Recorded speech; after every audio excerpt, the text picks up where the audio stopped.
శివుడు గొప్ప, విష్ణువు గొప్ప. పరమాత్మ. మళ్ళీ ఇప్పుడు ఇదో చిక్కు వచ్చింది, శివకేశవ భేదం. ఇది అసలు తత్వం కదా నాన్న, అక్కడ అసలు వ్యక్తులు ఎక్కడున్నారు? అది చాలా ఒకే దైవం, 3 తత్వాలు కదా, ఇది దైవం ఒక్కడే కదా. ఒకే ముగ్గురు దైవానికి ఉన్నారా?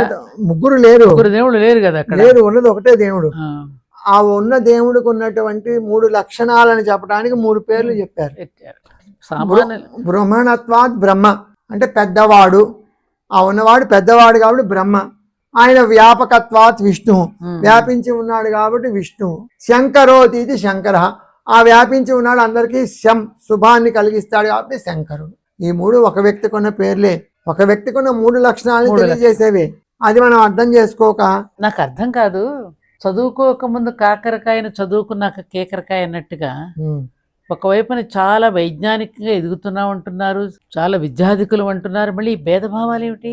ధర్మం గురించి సరైన అవగాహన లేక, వ్యాస హృదయం అర్థం కాని వాళ్ళు మాట్లాడే మాటలే కానీ, అసలు వ్యాసుణ్ణి కనుక మనం పట్టుకుంటే ప్రతి సమస్యకి అక్కడే ఉంది సమాధానం. కానీ మనం వ్యాస హృదయాన్ని అర్థం చేసుకున్నాం. ఎవరికి తోచని అర్థాలు, ఎవరికి తోచని నిర్వచనాలు వాళ్ళు చెప్పేయడంలా. అంతే అంతే. ఎన్ని పదార్థాలు తీస్తున్నారు వాటికి. అసలు చాలా ఈ కలికాలంలో ఇవి చూస్తున్నామని చాలా బాధేస్తుంది, ఇవి కూడా చూస్తున్నామని చాలా బాధేస్తుంది. కలికాలం కాబట్టి. అవును, కలి అంటేనే విభేదించడం అని అర్థం అంట కదా. అవునవును. అన్నింటినీ విభేదించడానికే మనసు ఇష్టపడుతుంది తప్ప సరిగ్గా అర్థం చేసుకునే స్థితిలో ఉండదు. మానసిక స్థితి అలా ఉంటుంది. ఉంటలే. దానికి రెమెడీ ఏమిటి? మళ్ళీ రెమెడీ ప్రతిదానికి జ్ఞానమే రెమెడీ. జ్ఞానం గల వాళ్ళు ఎవరు ఇలా ఉండరు, ఇలా ఆలోచించరు. జ్ఞానం లేకపోవటమే. మనకు తోచిందే జ్ఞానం, మనం అనుకున్నదే జ్ఞానం. ఆధిపత్యం, అహంకారం, ఇవన్నీ ఆసురీ ప్రవృత్తులు కదా. చూస్తుంటే నాకు ఎవరికి వాడికి మనం జ్వాల్కూల్ మహర్షి అన్న మాట గుర్తొస్తుంది నాకు. ఈ గ్లామర్ అనే పిచ్చి పట్టింది, ఇప్పుడు ప్రపంచ సమస్యగా మారింది ఇది. ఎవరికి వాడికి తనను తాను ఏమంటారు దాన్ని ప్రొజెక్ట్ చేసుకోవడానికి ఏమ్మా ఒక ఆరాట పడుతున్నాడు. ఆ ఆరాటంలో తను ఏం చేస్తున్నాడో తనకు తెలియడం లేదేమో అనిపిస్తుంది. మరి నిజమే ఆ మాట కూడా కదా, ఆ మాట కూడా నిజమే. ఇవన్నీ ఆసురీ ప్రవృత్తులే. ఎవరికి వాళ్ళు ఎటు వెళ్తున్నామో ఎక్కువగా ఈ సోషల్ మీడియా వచ్చిన తర్వాత లేనని, ఇంతకుముందు ఎవరికి వాళ్ళ దీనిలో అనుసరిస్తూ, ఎవరి సాంప్రదాయాన్ని వాళ్ళు అనుసరిస్తూ కామ్గా ఉన్నారు. దానికి కారణం ఏంటో చెప్పమంటారా?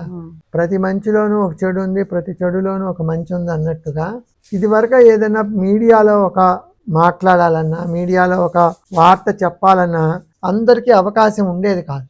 కాస్త సెలెక్టివ్గా చెప్పగలిగిన వాళ్ళు, విద్యావంతుల్నే పిలిచేవాళ్ళు, వాళ్ళతోనే చర్చలు కానీ మాటలు కానీ అవన్నీ వారైతే దీంట్లో నిష్ణాతులు, వారికి తెలుసు. ఆ కూలంకషంగా దాని మీద పట్టు ఉన్న వాళ్ళే మాట్లాడేవాళ్ళు. ఇవాళ పట్టు ఉన్న వాళ్ళు మాట్లాడటం అనేటటువంటి దానికన్నా కూడా పట్టు లేని వాళ్ళే ఎక్కువ మంది మాట్లాడుతున్నారు. ఏ విషయ పరిజ్ఞానము లేని వాళ్ళు, వాళ్ళకి తెలిసిందే. ఇలా అన్నా కూడా తప్పు చేసుకుంటారు. మీకేం ఆ మాత్రం తెలుసా, మాకు తెలియదా, మీరే అంత పాటుగాళ్ళ అని కూడా అంటారు మనల్ని రేపు. అనేవాళ్ళు ఎప్పుడైనా అంటారు. ఇప్పుడేదో మనకేదో తెలుసు అని మనం అంటలేదు కానీ, ఎందుకంటే మన మాట ఇప్పుడు నేను అడిగేది ఎవరికి అన్ని తెలియదమ్మా. కామన్ సెన్స్ నాన్న, ఇది ప్రతి కామన్ మ్యాన్ నువ్వు ఆలోచించు. ఎక్కువగా ఈ విభేదాలు కామన్ మ్యాన్లో వస్తున్నాయా, పండిత వర్గంలో వస్తుందా, మతాచారుల్లో వస్తుందా? పండిత వర్గంలోనే ఎక్కువ ఉంది, మతాచారుల్లో కూడా ఉందిగా. అది ఇంకా పైన కదా. మరి పామరులు అందరినీ ఆమోదిస్తున్నారు, అందరినీ గౌరవిస్తున్నారు, అందరినీ పూజిస్తున్నారు, అందరిలోనూ దైవత్వం చూసుకుంటున్నాడే. మరి వీళ్ళకెందుకు వచ్చింది ఇది? నేను ఒక్కడే ఉండాలి, రెండో వాడు ఉండకూడదు, ఆ గౌరవం నేను ఒక్కడే పొందాలి, దాంట్లోనే వచ్చింది ఇదంతా. ఆ గౌరవం నాకు ఒక్కడికే రావాలి. ఎందుకంటే ఇంకొకటి కూడా ఉందేమో పూర్వం కాదమ్మా. ఒక పుస్తకం పెట్టుకుని దానిలో కొన్ని సూత్రాలు అమలుపరుచుకుని దానినే ఫాలో అవడానికి ఒక ఏమంటారు దాన్ని ఇష్టపడుతూ గందరగోళం లేకుండా ఉండడానికి కూడా కారణం అదేనంటావా? నాకు అనిపిస్తుంది సుమా. విను ఇప్పుడు మనకి వేద, శృతి, స్మృతి, పురాణాలు, ఏమ్మా కావ్యాలు ఎన్నో ఉన్నాయి మనకి, ఉపనిషత్తులు, పోలుడని చెప్తున్నాం మనం. ఇవేమి వద్దురా బాబు, మనకి ఈ గందరగోళం ఎందుకు, ఇందులో ఏదో కాస్త మంచి ఏదైనా తీసుకుని మనం పక్కకు వెళ్ళి దాన్ని ఆచరించుకుందామని ఇలా మతాలు పుట్టుకొచ్చాయేమో అనిపిస్తుంది నాకు. లేదు, అది కాదు. మరేమిటి కారణం? ఇప్పుడు వ్యక్తుల యొక్క అవగాహన స్థితిని బట్టి అందరూ వేదాలు చదవరుగా, ఆ అర్థం చేసుకోలేరు చదివిన దానికి ఆ చేసుకోలేని వాళ్ళకి అందులో ఉన్నదాన్ని పురాణ రూపంలో అందించారు. అలాగే శృతులు ఇవన్నీ కూడా అదే నాన్న ఏ ఆహా, లెవెల్ తగినట్టు ఎవరి లెవెల్కి అందించారు. ఏ లెవెల్కి ఆ లెవెల్కి అందించారు. ఆ, కానీ ఆ అందించినటువంటి దానిలో సమన్వయం చేసుకుంటూ అందరినీ కలుపుకుని వెళ్ళే తత్వం ఎక్కడో లింకులు తెగిపోయింది.